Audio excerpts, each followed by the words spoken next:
era kambabuulire right honorable Ssenyonyi osobola omutwala mu kkooti n'omuwawaabira n'omujja ku bwa leader of opposition in parliament okujjako ng'asobola okukuleetera evidence olunaku lwe baamulonda ne beyavuganya nabo oba bw'aba yayitamu unopposed era n'akulaga lwe yali nominated kuba process y'okulondebwa agirambika naga nti nanominatinga ne papers zizino era balangirira olunaku lw'okulonda ekyo bwe kiba nga tekyakolebwa mu kibiina kya National Unity Platform Ssenyonyi obwa leader of opposition abuliko mu bukyamu etteeka terigamba appointed etteeka ligamba elected kakati election kwe kulonda nga waliwo abantu abalonda so omuntu bwe kibanga kya muntu omu nga yalina okulonda omuntu oyo likozesa olulimi lwa appoint era ne liraga n'omuntu alina okulonda kati ndabyawo abakubaganya ebirowoozo baagala loopo alondebwe bulondebwa NRM egulirire loopo etteeka eririwo erikozesebwa parliament lwaleero Administration of Parliaments Act alina kubeera elected bwe naagamba okulondebwa kiyinza okufaanana appointed kati buli muntu yenna gw'olaba ng'awakanya ekyalumu ng'akiwakanya lwakuba nti ateekawo okulonda okutabaddeewo ekisooka ye aba akiwakanyiza mu butamanya era nze abantu besobola okwewuunya mu butamanya obwo kwe kuba nti ate babaka ba palamenti bemulugunya ku mutima ekiruubirirwa anti omutima nkugambye nti ye kyatuyambye okusooka okuzuukusa kwe kulaga nti ababaka ba palamenti kyannaku n'etteeka eribafuga tebalisomaamu kyannaku ekyo kikwasa ennaku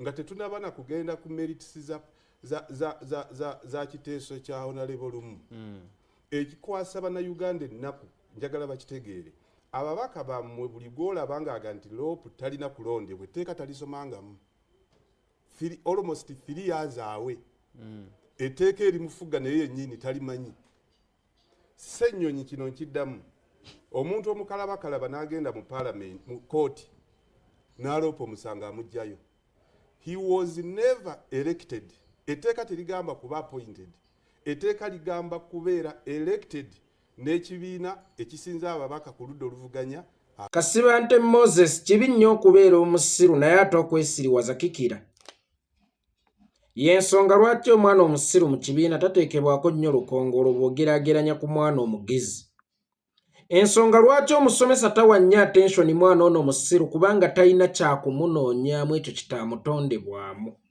omusomesa ekimuteekesa olukongolo ku mwana omugezi kuba amanyi nti alina kyalina munda kyabisse kakati nga kyakusimayo busimi okukiteeka ku display omwana omusiru oba afunyemu omwana omusiru oba afunye 2 omwana omusiru ne bw'aba afunye 0 ayizulu omusomesa tamutekako nnyo birowoozo kubanga mu butonde bwe yatondebwanga musiru naye gwe omwana omugezi omusomesa asobola okukuteekako olukongolo n'ojulirira ate n'abaana abasiru anti gwe bw'otuuka leeti neewa abayiseeko eddakiika emu kikkubya kyokka omusiru ne bw'atasoma teryamufata bw'ofuna 5 kikkubya nti lwaki tewafunye 6 bw'ofuna max 6 kikkubya nti lwaki tewafunye 7 ne bw'ofuna 8 kikkubya nti lwaki tewafunye 9 kyokka nga ye oli omusiru ne bw'afuna 3 bamugamba nti ogezezzaako kubanga bakimanyi nti ye naturally musiru omanye ensonga lwaki omugezi ono ateekebwako nnyo olukongolo nti bali abasiru ky'olina kye banoonya naye ate ggwe oyagala kufaanana nga bo basobola okubeera ababyo babasobola n'okuba n'ekirabo ekibi ekyokubeera abasiru naye ate ggwe ekirabo ky'olina ekyokwegomba okubeera abasiru kibi nnyo n'okusinga obusiru bw'abali omwana omugezi mu kibiina yateekebwangako olukongolo mu ngeri y'okumujjukiza nti ky'olina kya muwendo bali kye banoonya naye ate kyannaku bali kye beevuma kye balina ate ggwe ky'oyagala okufaanana awo kikkubya ne bakkutukira kakati Kasibante Moses naawe Kasibante Moses oli musajja mugezi era singa bayita abasiru sikutwala wabula kati essaawa eno nkutwalira mu beesiriwaza ate ng'abeesiriwaza bali okusinga abasiru kubanga Kasibante Moses yabeerako ne Madamu Teacher nga ye yakolanga kirasi monitor ku radio ya Ssaabasajja Kabaka Kyabassa naye owaaye gwe alaba programu eno okakasa nti kirasi monitor gwe wawuliranga y'ono eyabeeranga ne Madamu Teacher bw'oba gwe wawuliranga si ono kitegeeza ono gw'owulira leero si musiru wabula yeesiriwaza bwesiriwaza. Njagala tukkirize tugane nti Kasibante Moses tali mu kufuluma bimuweerezebwa bwongo bwe oba omumwa gwe teguli mukulu kutiramu bivudde mu bwongo wabula omumwa gwe guli mukulu kutiramu bivudde mu lubuto njala oba bivudde mu nsawo. Weewaawo obusiraamu butugamba nti tosalirangawo mu busungu naye ate obusungu bw'olubuto ate bwo bubi nnyo okusalirawo kubanga obusungu bw'olubuto bufuula omutwe gwo musiru bugufaananya ng'ogutali mutwe amagezi go gabufuula amasiru. Kasibante Moses essaawa eno asaliddewo ku njala ya lubuto asaliddewo ku bwavu bwa nsawo kubanga mu buli ngeri ayina kazze nako mu nsawo okubulungutana bino. Naye ekirungi tuli mu kunyumya ku nsonga za mu nnyanja ffe abali ku lukalu naye ekirungi wano tuyinawo ggoonya esobola okutunnyonnyola oba gye tusobola okwokya kajojijoji w'ebibuuzo okutubuulira ekituufu ekifa mu nnyanja. Oli muntu mutuufu avuddeyo okukola statement eyo kubanga naawe wali otuddeko mu nnyumba eyo. Singa babadde bano bantu balala ababaddeko abali ebweru w'enju oba batabeerangako mu nnyumba eyo gye bayita ssetteeserezo twaligambye nti tubaveeko. Naye ekirungi nti twogera n'omuntu eyali atuddeko mu nnyumba eyo. Okusooka nali mbagambye nti bino ebyowalopu tebinkwatako n'ensonga zange n'enzibawa naye bwe ziba zireese omusajja yaliko mu paalamenti omusajja gwe twali tulowooza nti mugezi abavubuka nga ddala Buganda beegamba nti bebadde ayinamu essuubi oba bebo beeteeseteese okubanga yayogera bano nange kansimbulire okubanga yayogera bino nange kansimbulire wano okumwokya ekibuuzo kyange ekisooka. Owaaye ssebo w'ekitiibwa ennyo Lopu alina kubeera elected so si appointed. But the question is bwe waliyo byali bitya oba abaali bakamaabo baakolanga batya kubanga obadde wansi w'obukulembeze bw'aba leader of opposition bwa mirundi esatu. Actually yes bwali bwa mirundi esatu ya obukulembeze obusooka ng'oyingiddeyo mu mwaka gwa 2011 ndowooza yali paalamenti ey'omunaana is it yali ya mwenda ndowooza mu paalamenti ey'omwenda wasangayo Nandala Mafaabi Nathan Nandala Mafaabi nga leader of opposition yalondebwa atya ne muzzaako Winikiza nga leader of opposition yalondebwa atya ne muzzaako Betty Awolo Okyani nga leader of opposition yalondebwa atya. Situkuganye kutusomesa nondebwa ya mubaka nondebwa ya leader of opposition twagadde nnyo ensomesayo naye ekibuuzo kiri kimu bw'obukulembeze bwe wali wansi waabwo obwo bwalondebwanga butya era ebuba bwalondebwanga mu bukyamu nga gwe omubaka gwe twatuma otukiikirira nga gwe omubaka gwe twatuma otuteeseza notutereereza lwaki wasirikanga nga ssemateeka amenyebwa era naawe tukuyita omuzira w'eggwanga kubanga ekyambe kye weetaddeko buli ludda kisala naye ng'era kikuyitisa mu ssiru. Mu ludda olusooka bakulabanga alwanyisa National Unity Platform ku ludda olulala oli ajja kugamba nti naye mutuufu wabula ataagambe lwaki yasirika ebbanga eddene lwaki amateeka aga Uganda nga bo bagamba truth and justice.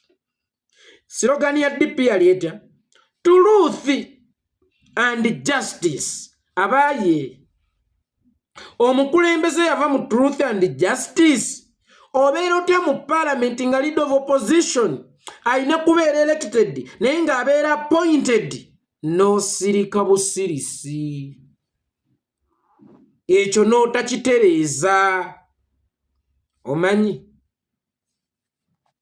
obubbi kibi ewaka naye ate gwasirikidde omubbi singa maama alibuuza ani alidde ebijanjalo bino nti simanyi gundi ye yalidde ebijanjalo bino nga kituufu omumanyi nedda maama kati ono omubbi eba mukazi ennyo nakkiriza nti ye yabibbye era nawe walabye ng'abirya ate gwe okubwa nnyo okusinga ono eyabbye kubanga wakukulidde omubbi katugambe nti Parliament erimu amancholo ku nnonda ya leader of opposition ekibuuzo kiri kimu waliyo mu bukulembeze bwa mirundi 3 oba aba leader of opposition balonda 3 mu bisanja ebibiri bye waliyo.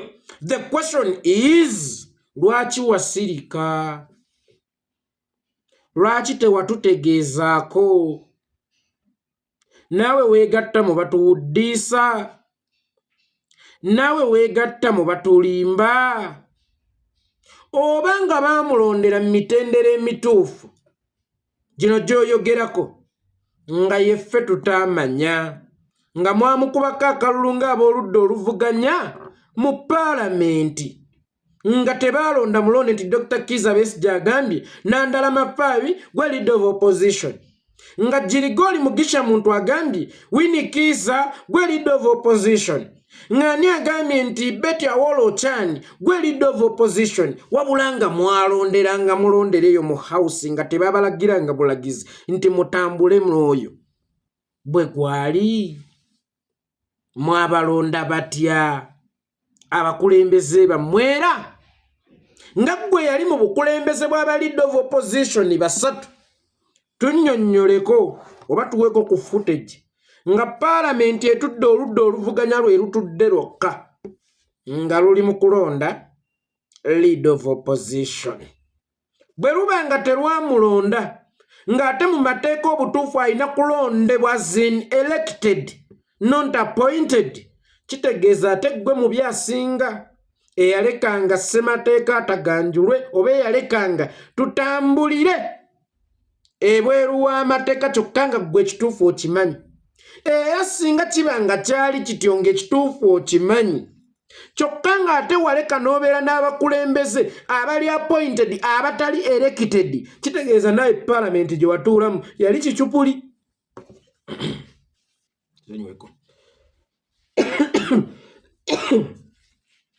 n'erinnya ly'obwa honorable bali kujjeko kubanga wali wansi w'obukulembeze bwa Winnie Kizza wali wansi w'obukulembeze bwa Nathan Nandala Mafaabi wali wansi w'obukulembeze obwa Betty Awolo Ochan obutaalondebwa mu butuufu bwa kulondebwa bwali appointed ate nga buyina okubeera elected n'okkiriza okubeera wansi w'obukulembeze obwo okuva lwe kiri nti obukulembeze obwo tebwali mu ssemateeka n'ekitiibwa ky'obwa honorable kikugibweko.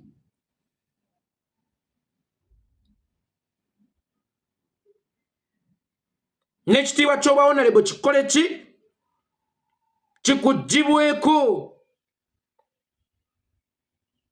Naye basajja mmwe kambuuza ekibuuzo mubeerako awo ne mulowooza ku Uganda ey'enkya mubeerako awo ne mwebuuza ensi etulaba etya nazzikuno ewaffe e Buganda twayinanga banandaba batya era nga mu buli kyokola kyonna kasita mujjamu mu mutima gwo banandaba batya oba buli kyoba ogenda okukola ekitajjansa mu mutima gwo kasita mwajjangamu banandaba batya ng'okita era banandaba batya ye yali poliisi ekuuma Omuganda.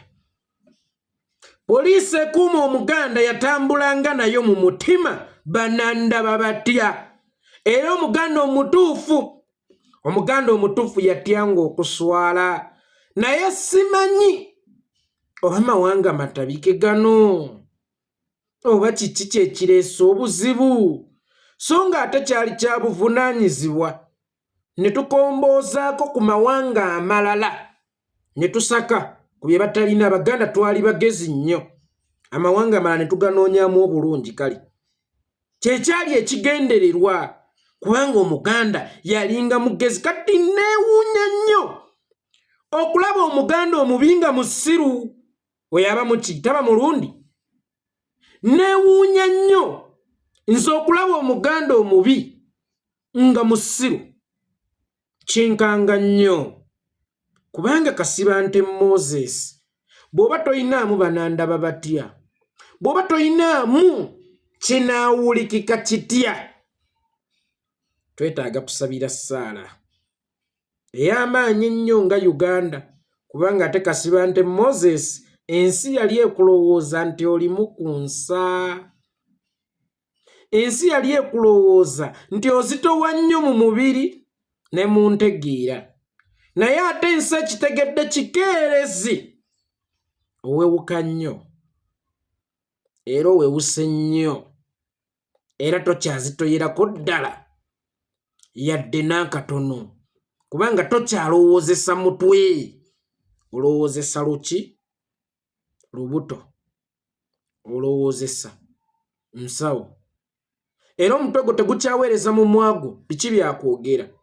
Ennaku zino olubuto lwo lwe luweereza omumwa gwo biki ebyokwogera, naye oswala. Newankubadde ennaku zino okolera abasajja nti kati ye mulaalo. Kasibante Moses yandyako omulimu, mubeera eno yeekolera, siina byakkola, buli kampani tasobola kumpa mulimu, ye maama ani ayinza okwetulisizaako bbomu, nga ye Kasibante Moses mulaalo ate afuniramu ssente nnyingi. Ye mulaalo, ye mulaalo asinga okufuna ssente nnyingi e Uganda. Mulunzi anti wambiziza ssale omulunzi w'embizi za ssale. Naye newankubadde olunda mbizi za ssale togenda wenna,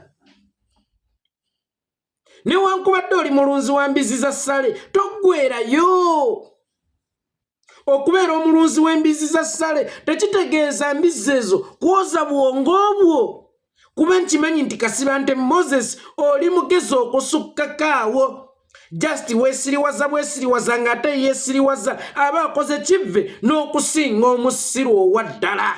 Kaakati Kasibante Moses ddayo mu mwalo onaaba otukula okomewo, kubanga kaakati owunye empitambi.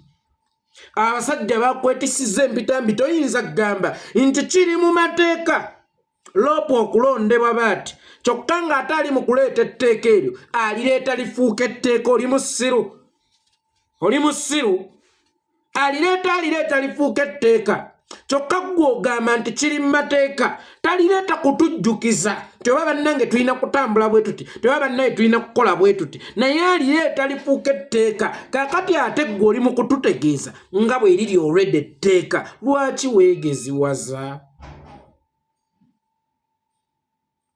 Naye ate nze ekinsanyusa nti twakabeera ne loopu ogu.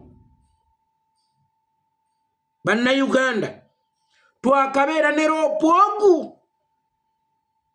Ate mube nga mwakabeera ne loopu omu, kitegeeza mwakabeera ne opposition emu.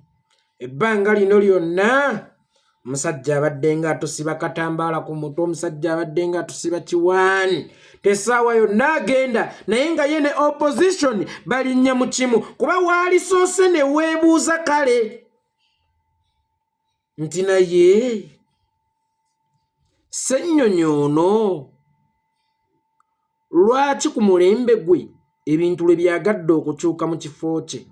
Lwaki ku mulembe gwe afuuse discussion? Lwaki ku mulembe gwe alwanyisibwa nnyo? Kitegeeza ye loopu omutuufu gwe wakabana tobangako na loopu n'ogu. Ate bwe kiba ngono ye loopu yekka omutuufu gwe wakabaako naye, yo opposition wali obaddeko naye.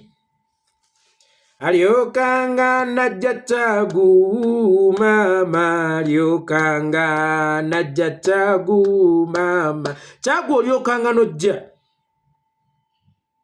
otukubidde ettabaaza ebuziba ne tulengera bulijjo ebitalengerwa.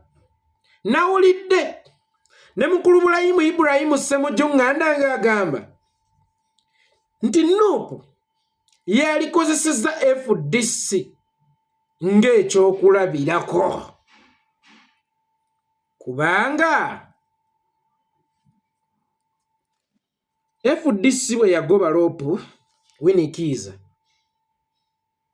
mbu neeyiika. Kakati Nuupu lwaki teyalabidde ku ekyo n'etagoba Mpuuga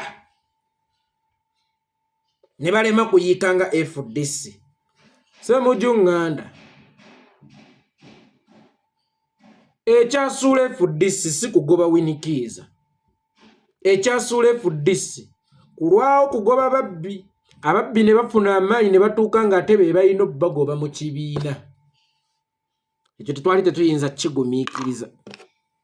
Omubbi w'ebitaano okutuuka nga yalina amaanyi ate agagoba ffe mu kibiina? Apaana.